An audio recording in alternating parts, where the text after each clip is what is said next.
Nou ja, gospelsanger Willie Joubert het geen bekendstelling nodig nie. Hy het ook nie brieke nodig nie, want hy gebruik dit in elk geval nie. Baie welkom Willie. Môre Suan, heerlik om hier by jou te kuier. hoor. Ja man, hoor ek 37 jaar in die musiekbedryf. Dit is dan maar ongelooflik Ek en dink in die julle gaan dit sê bediening. nie. Nee? Is dit nodig om my Het jy ouderdom- geweet dit is 37 jaar?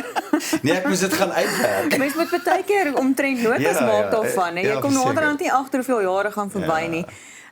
Wat laat jou aanhou? Wat gee jou moed om mense te aanhou moed gee in 'n soms moedelose wêreld? Ek dink daar's twee dinge. Ek dink die liefde vir wat jy doen. Hulle sê if you love what you do, you'll never have to work one day of your life. Ek dink dis die een komponent daarvan.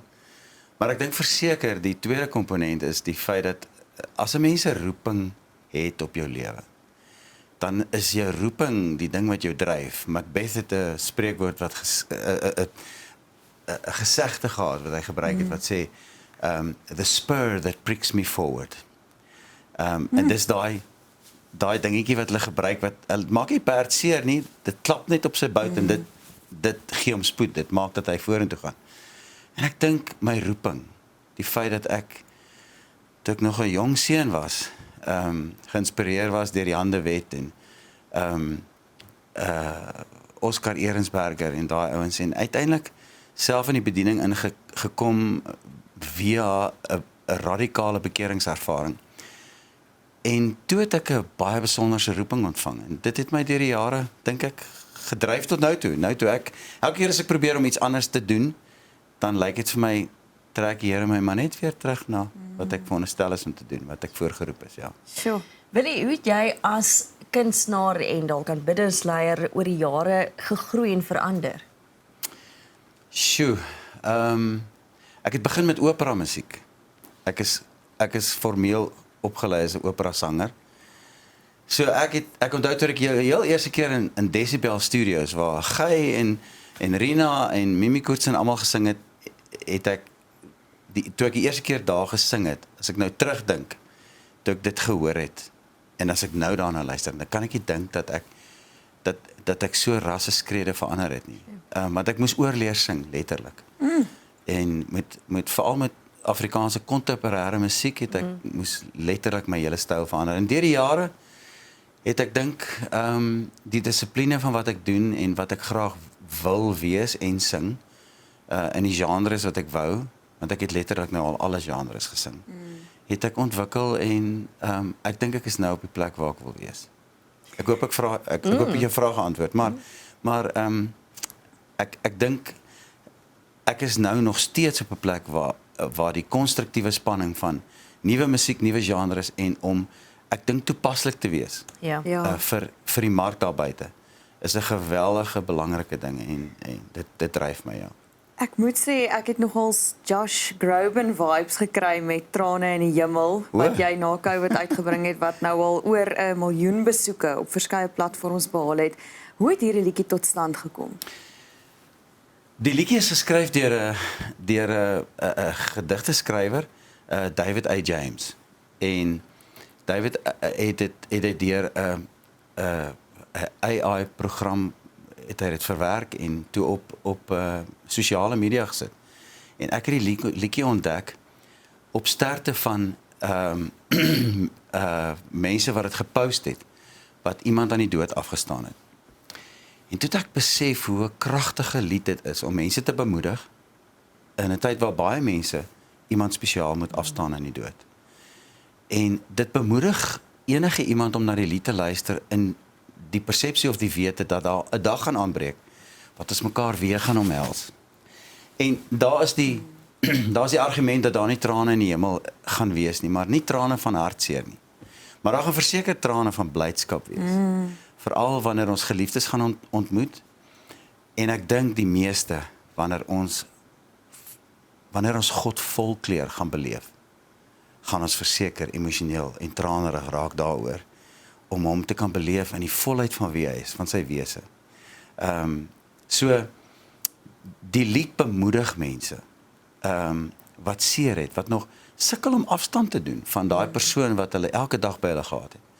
En ek kry, as ek nou sê duisende comments, boodskappe van mense vir wie dit geweldig baie bemoediging gee en vir wie dit baie beteken. Ja. Dis lekker. Nou behalwe vir die enkelsnit is daar ook 'n splinternuwe album. Yes. Just Me. Vertel ons van die album. Wat kan mense verwag as hulle na die album luister? Die album se naam is Just Me. Vir 'n baie spesifieke rede. Ek was baie jare by platemaatskappye wat vir my voorgeskryf het wat ek moet doen. En ons het nou gepraat oor genre konstruktiewe verandering en om tred te hou en by te bly. So jy kan 'n totale nuwe Willie Joubert klank verwag, heeltemal anders. Ek het gewaag ook vokaal met goed wat ek nog nooit in my lewe gesing het nie. So ek is baie opgewonde. Dis roerende, inspirerende liedere. Dis liedere wat kom vanuit 'n gebrokenheidstydperk in my lewe. Wat ek dink baie mense mee kan identifiseer en vereenselwig, omdat baie mense gaan deur moeilike tye. So die album is reëel. Ja. Dis nie superficial geestelike liedere wat te hoog is vir mense om by te kom nie. Dis iets wat op die aarde reëel en innig is wat mense se harte gaan bedien, ja. Daar's niks wat mense laat identifiseer soos broosheid nie. En dit lyk vir my jy's nog nie klaar nie. Wat lê in die volgende jaar voor vir jou remlose wilskrag? Ek is besig om 'n boek klaar te skryf. Die boek se naam is Beauty Out of Brokenness. Sjoe. En dit gaan daaroor, die boek gaan nie oor my nie. Die boek gaan eintlik oor die feit dat in enige persoon se lewe is daar 'n orkestrasie van gebrokenheid wat baie keer deur ons eie toedoen is, maar dan is die wonderlike daarvan is dat die Here gebruik die gebrokenheid wat ons oor onsself gebring het en hy laat dit ten goeie meewerk. Met ander woorde, dit bring ons by plekke van selfloosheid waar ons ontdek dat ons hom nodig het en dit bring ons onontbeerlik by plekke van groei. En ek dink dis waaroor die boek praat, is dat in elke geloofsheld se lewe, van Abraham, Moses, Dawid, Josef, Job, het verhale van gebrokenheid wat hulle na grootsheid toe gelei het. En dis juist die gebrokenheid wat in hulle tye van gebrokenheid hulle geskuur en geskaaf het om te wees wat God wil hê hulle moet wees. So die boek wil ons motiveer om nie neer te kyk op ons gebrokenheid nie, maar dit eerder te sien as 'n stepping stone van dit wat God in ons lewe wil doen. En so belangrik om die groei daai te kry, want ek dink baie keer word ons vasgevang in daai gebrokenheid en dis waar ons bly. So dis my mooi dat daar 'n element is van dis 'n seisoen en jy moet deur daai seisoen eintlik gaan om by die ander kant uitkom. Paulus sê twee goed. Hy sê dat alles werk ten goeie mee. Nie die goed nie. Die goed en die sleg werk ten goeie mee vir hulle wat God liefhet.